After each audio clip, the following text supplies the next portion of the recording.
सहज प्रश्न है कि क्यों कमाते हैं? तो उत्तर है खाने के लिए। तब प्रश्न होता है क्यों खाते हैं? जीने के लिए। तब प्रश्न होता है क्यों जीते हैं? तो इसका पता नहीं। जीते हैं बस। जीना चाहिए सुख से रहने के लिए। सुख से कौन रह सकता है? जिसके मन का कलह मिट गया। जब तक मन का कलह मिटेगा नहीं, तब तक कोई सुख से नहीं रह सकता है।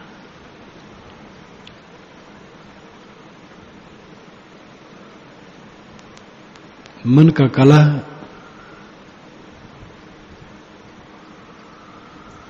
परिश्रम से मिटता है, साधना करने से मिटता है। दोष जितने घटते हैं, चित्त में स्वच्छता आती है। चित्त की स्वच्छता जितनी बढ़ती है, दोष उतने घटते हैं, एक दूसरे को बल देते हैं। शुद्ध बुद्धि से दोष घटते हैं। दोष घटने से शुद्ध बुद्धि बढ़ती है। मोटे मोटे दोष छूट जाते हैं तो वो दुख नहीं रहता है। कुछ चोरों को मैंने निकट से देखा, वे अशांत रहते थे, हरदम भयभीत रहते थे, अहंकार तो करते थे। जिस एक का मैं कई बार उदाहरण दिया करता हूं, सीताराम नाम मेरा मित्र, मेरी उम्र 14 वर्ष तो उसकी 28 वर्ष, और वो विपथ में चला गया। तो कभी कभार मेरे सामने उसने कहा कि भैया 4 घंटा मेहनत किया बंदा, अब 6 महीना बैठ के खाए। ये अहंकार उसे था। चोरी करने में उसको 4 घंटे लगे, आना जाना और काम करना, और 6 महीने बैठ के खाए। मैं उसको समझाऊं, उसको मैं काका कहता था। मैं कहूं सीताराम काका, ये तुम गलत कर रहे हो, तो हंसे वो भाग जाए, हमारे सामने नहीं बैठे। वहीं रहते रहते मैंने देखा, पकड़ा गया, पीटा गया, खूब पीटा गया, जेल गया, मुकदमा चला, सरकार ने गवाहियां दी 40 से ऊपर, तो उसने सफाइयां दी 50 से ऊपर। आदमी सबको मिलते हैं, डरबस भी मिलते हैं, लेकिन अंत में उसका जेल हुआ और वो काम छोड़ा नहीं और उद्वेगित रहा। बहुत वर्षों के बाद मैं शंकर भक्त के यहां था, मोहम्मद नगर में, भोजन करके उनके दरवाजे पर आम का पेड़ था, बैठा था। वो आया, नमस्कार किया, बाल उखड़ा उखड़ा जैसे, विचित्र चेहरा। मैंने कहा सीताराम? कि हाँ महाराज, भाग रहा हूं पुलिस के डर से, सड़क सड़क नहीं चल रहा हूं, खेतों में फसलों में होके चल रहा हूं, भूख बहुत लगी। तुरंत भोजन दिलवाया। क्या कहता उसको, कौन उपदेश लगता? भोजन किया, भागा। दूसरे चोर को भी देखा हूं, उसका संपर्क इतना तो नहीं होता था, गांव के पास के गांव का था, वो भी अशांत था। चोरों को मैंने देखा कि वह, उनकी मेहनत कम, 2-4 महीने में 2-4 घंटे की मेहनत, लेकिन दुखी बहुत और पतित हो जाते हैं।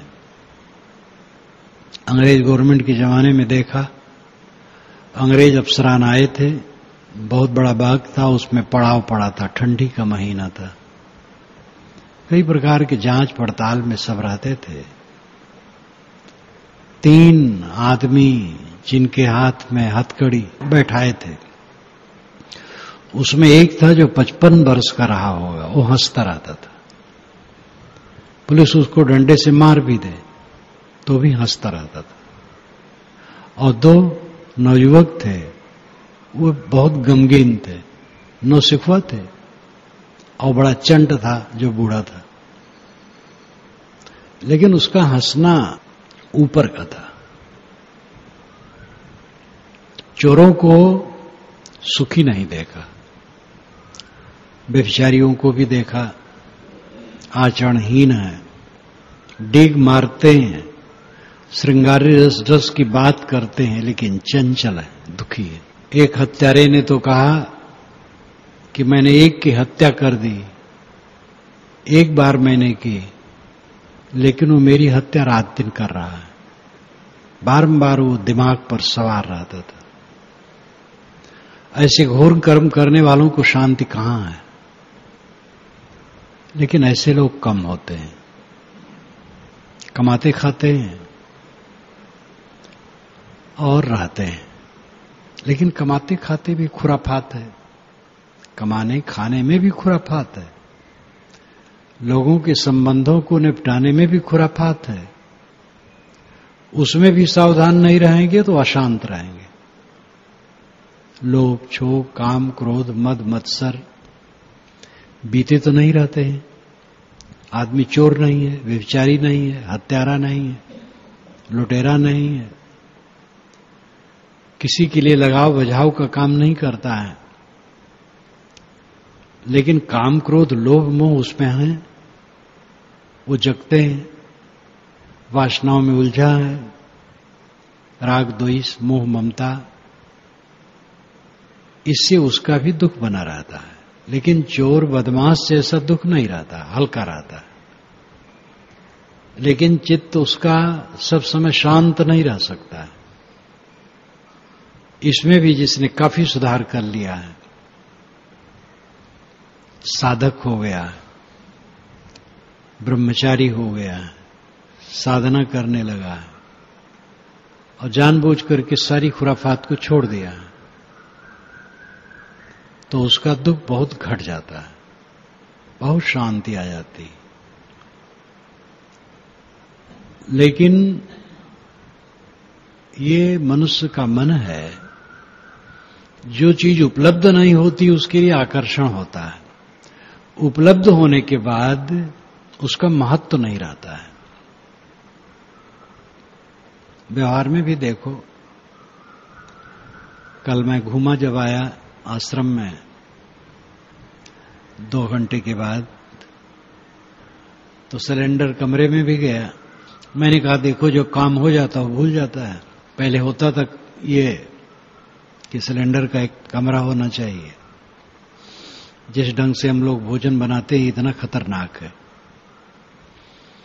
और कहते हैं कमरे में जब व्यवस्थित हो जाता है तो उससे खर्चा भी कम होता है, खतरा भी नहीं रहता है, बराबर सोचा जाता था।